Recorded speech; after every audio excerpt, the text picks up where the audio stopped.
from slavery to how Black Americans are able to live today? No, I don't. They have a chance to learn. They live in the best country in the world. If they open their eyes and listen, instead of just focusing on their little area and people that they hang out with, they would learn a lot. But from what you said, it sounds like you were born before the civil rights movement. Oh yeah. So Black people couldn't buy houses in your lifetime when you were maybe a I'm baby. well aware of that. You were 5. So you don't think there's any downstream effect? I felt depressed at that time. Yeah. But that's what Martin was trying to correct. Right now, I see so many people living off the government handout. I'm pretty sure welfare use per capita is higher in red states than blue states. Yes, but there's so many people living off of the government handouts, and that is not that much farther away from slavery. They were a slave, they were given housing, food, clothing, medical care. The people asked them to work. Yes, there were landowners that were violent and mean to some of them, but there were others that were humanistic.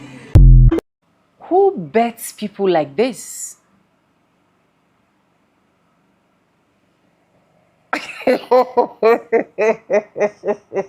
Good. It's not clicking. Like, it is literally not clicking on my head. Who bets people like this?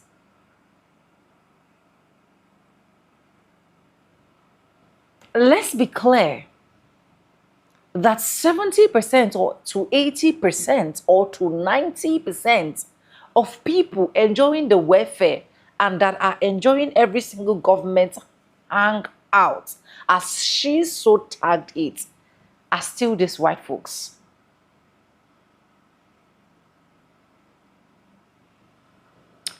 Let's go ahead and roll out the other clips I have for you guys before I say whatever I want to say at the end of this video. Welcome back to the channel. My name is Sonia. Subscribe, like, comment, and share. Credits belongs to original creators of every single clips and stitches we have in our today's episode. I want to say a very big thank you to every single one of you liking, commenting, sharing, dropping super thanks, and also joining my membership. I do not take you guys for granted. You guys are absolutely the best. And with that being said, let's dive right into this video. I'll be back with commentaries. Let's go. I am realizing more and more and more and more that as long as whiteness is centered, America will fail. As long as whiteness is centered, America is going to fail. In everything. This bitch is close to the end part of the color purple. Until you do right by me, everything you think about gonna fail. Everything done to me, already done to you.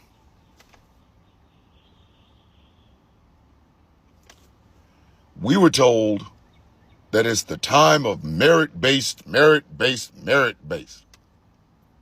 Only to watch them fire the most qualified black folk, fire the most qualified Latino folk, and bring in the same salt and pepper with no pepper, mediocre motherfuckers that have been lingering around mad that other people are better than them. We watched this shit with both eye.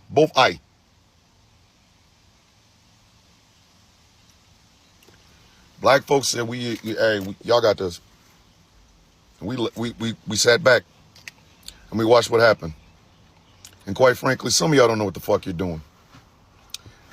Our best advice would be to sit down, please, because you fucking up everything. I saw a video this morning where a guy was talking about what will heal the left of their schisms, left unity. And to that gentleman, I only have one thing to say.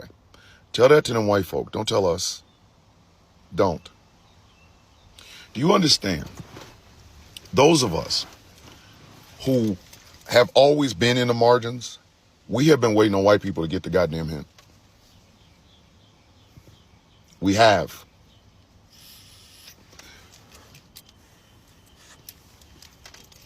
We have been waiting for white people to get the fucking hint. To let go of that whiteness. once and for fucking all, because it is literally killing y'all ass. It is an albatross on your neck that you truly cannot afford to have there. Whiteness is killing more white people than anything else on earth.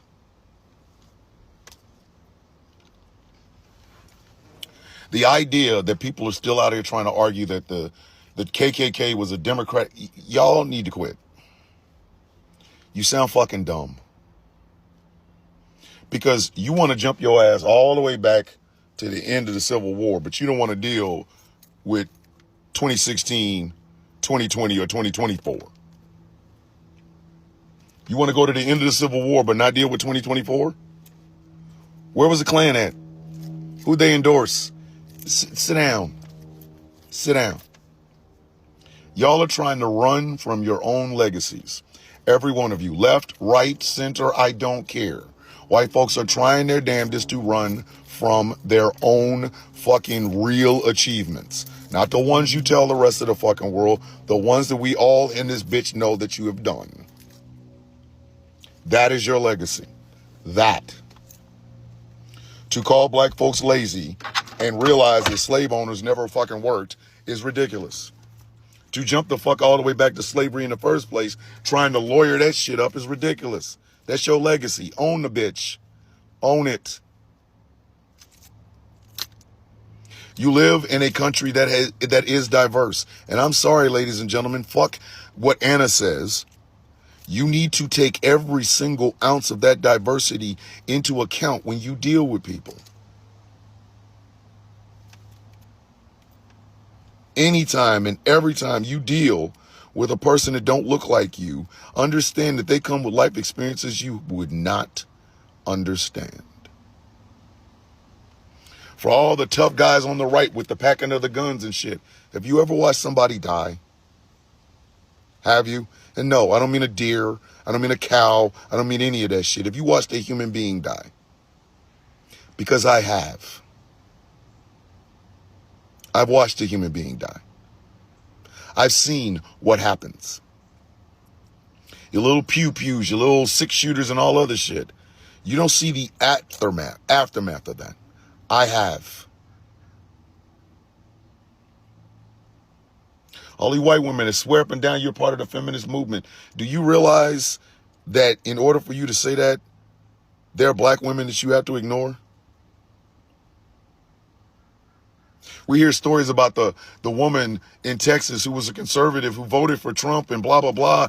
And then she almost died from a miscarriage. Adriana Smith was kept alive against her motherfucking will so that a baby or a fetus could be harvested from her corpse.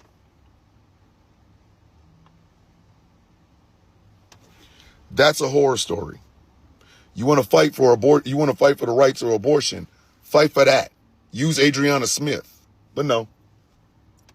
That'd be too much like, oh my God, that's reality. Oh. White men, if you are a working class white man, please understand the boot that is on our neck that you cheered for is on your neck too, bitch. You are cheering from underneath the heel of the boot.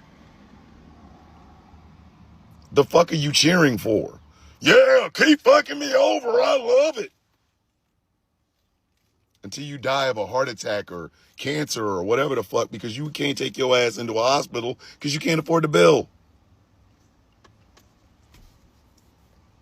Y'all infantilize the Jewish community. You do. You infantilize a bunch of fucking communities, not just the Jewish community. As if these people cannot speak for themselves. And quite frankly, kids, everybody isn't pro-Israel. And I'm talking about Jewish people. Some of them are not. Some of them are pro-Israel, but they do not like what the fuck is going on. And they will say this shit out loud if you talk to them instead of infantilizing them. Same thing with the Palestinians. When they talk, you don't listen. But you damn sure wearing kafirs and free Palestine. Why don't you listen to the fucking Palestinians then? Oh, that's right. That would be like listening to people that know better than you. You see what I'm saying? Whiteness in America is a fucking disease. It is a disease. And now you have media organizations buying up shit just so that they can continue to cater to the infantile nature of whiteness. Can't say anything about President Trump. He's the great. Fuck him. The moment he stepped his ass off that fucking escalator and decided to run for president, he was a public figure. He can get this work. The same way y'all love making George Floyd jokes, bitch, we can make Charlie Kirk jokes too. Charlie wasn't special. He wasn't Jesus. He was a fucking podcaster, a fucking community college dropout, and a fucking failed wannabe West Point grad who got a fucking white sugar daddy and allowed him to just do all the dumb shit that he's doing. And no, I don't give a fuck about Erica Kirk crying. I don't care. Fuck her. Hey, bitch, you think you the first person that's lost somebody? Come on, dog. I lost my mother fucking going on 5-6 years ago. Get over yourself. But again, this is the centering of the mediocre. And there are other white people on both sides of the political aisle that know this. Y'all know some of the people that lead y'all ain't shit. Y'all know some of the ideas that come up ain't shit. You understand that there's racism in damn near everything that is written, Republican or fucking Democrat. But you're too pussy to say any goddamn thing, but you expect the rest of us to. And then when we do, you find a way to minimize what the fuck we're talking about. But you want us to continue to participate. Silently. Silently. Our bodies, you want. Our rhythm, our blues, the things that we can do, the athleticism, the poise, the talent, but you don't want us. I'm getting tired, man. I'm tired. Sometimes you gotta swallow NyQuil in order to get rid of that cold. America needs a dose of NyQuil. And the only way you're gonna get it is through admiring, loving, respecting, and listening to the diverse voices that don't look like you. If you don't have a friend outside of your own fucking ethnicity, my suggestion is get one. You need somebody to tell you the fucking truth. Because goddamn it, at this point, if this is the best America got, we are all fucked up. Racism is not tribalism, and tribalism does not explain or excuse racism. I made a video the other day telling you that racism is not natural. It is not inherently part of being human. It is taught, and historically the root cause has been greed. And I got so many comments on that video arguing that tribalism proves me wrong. No, it doesn't. Tribalism is just a rebranding of in-groups versus out-groups, which, yes, they're real. You like your family more than you like people half the world away who you've never met. But that doesn't mean you inherently believe those people across the world are inferior to you, that they should be discriminated or persecuted against, that they should have violence committed against them, as racism does. That would have to be taught to you. The easiest way to prove this is to look at kids and how they think. University of Erfurt, I probably butchered that name, in Germany, looked at 6-year-olds and 8-year-olds. They gave them items. Some were helpful, some were harmful. They could give them to an in-group, an out-group, or put them in a neutral box. Both groups of kids put most of the helpful items with the in-group. Unsurprising, they wanted to help their own group of people. The 6-year-olds put most of the harmful items in the neutral box, opting not to harm the out-group. However, the 8-year-olds put more of the harmful items in the out-group box because as they aged, they had been socialized to perceive outsiders as a threat and thus had started to discriminate against out-groups. They had been taught, whereas the 6-year-olds naturally and inherently did not discriminate in that same way. Duke did a study looking at over 1,000 kids from 12 different countries, assessing hypervigilance for aggression, because we respond to aggression with aggression. And they found, unsurprisingly, that kids whose parents, families, societies, cultures were hypervigilant, always on the lookout for aggression from outgroups, they perceived more interactions as aggressive and thus responded with aggression, compared to kids who hadn't been socialized in that way and did not believe that outgroups were inherently aggressive. They perceived less situations as aggressive and responded less often with aggression. They are being taught to be discriminatory, to be racist, to be prejudiced. This is not a natural part of being a human. Even if you weren't going to dive that deep, just think for a second on if a mixed race child, a child with parents with two different skin colors, would think of skin color as the determining factor of an outgroup. No, because they would already have parents with two different skin colors. It would just be, this isn't part of my family. I'm going to be cautious for a second until I determine if everything's okay. And that ignores that some kids have no stranger danger at all. I mean, it's just, the whole thing is silly. Racism is not natural. There's no evidence for it. Stop saying stupid things in my comments. I just want to ask if anybody else is feeling the same way, that this anxiety that we're all feeling in the United States, watching white Christian nationalism destroy our country, is leaving you with like a sense of existential anxiety. It's not your normal kind of anxiety. And I was trying to like frame it, like get clarity around it. And I can't help but feel that the very, very white people who landed on this continent and pilfered and stole and murdered and then occupied this land from the Native Americans, that is a poison that still exists to this very day. This lineage of those kind of white people who feel that just because you're born with this color pigment, that somehow you're better, you're owed more, you're privileged, you're entitled, you're better than, you're smarter than, you're more powerful. All of these things, that this is what we're seeing today with the overturning of the Civil Rights Act that gave Black voters representation. And, you know, I think about things like slavery, how in public school we were taught all about the Holocaust, as if that was the worst atrocity to ever take place, when and it was horrible. But when you look at all the metrics, by far, slavery, white people stealing, enslaving, murdering, raping, being TikTok friendly, that was really the worst atrocity of humankind throughout our history. And it's never been relayed that way to us.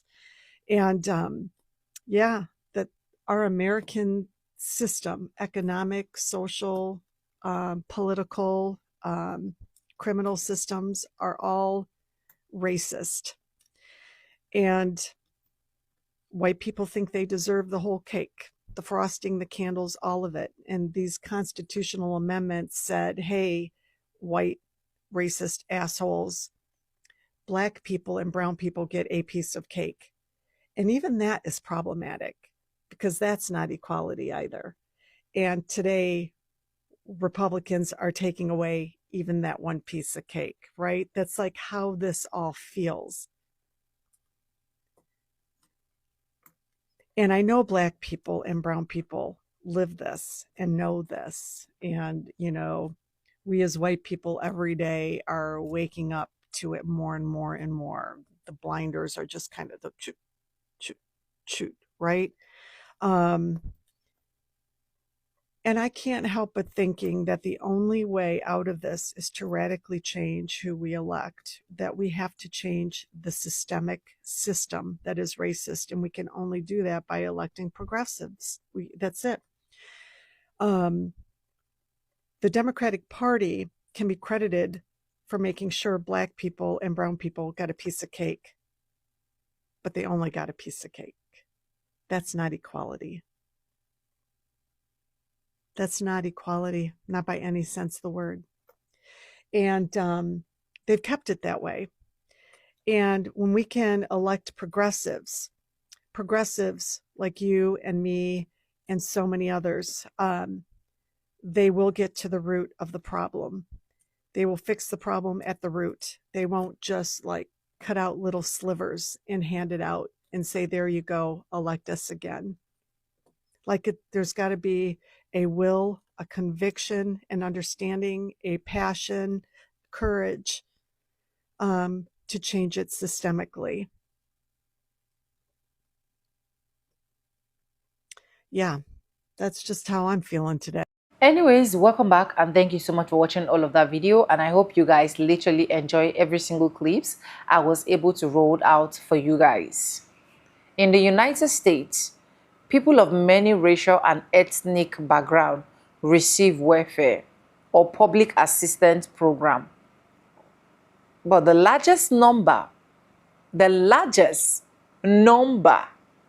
I'm capitalizing on that, the largest number of welfare recipients overall are white Americans. I'm going to repeat that. In the United States, people of many racial and ethnic background receive welfare or public assistance. But the largest number of recipients overall are white Americans, mainly because white people make up the largest share of the US population, according to them. However, some minority groups may have higher poverty rates relative to their population size, which can lead to higher participation rates in certain assistance programs.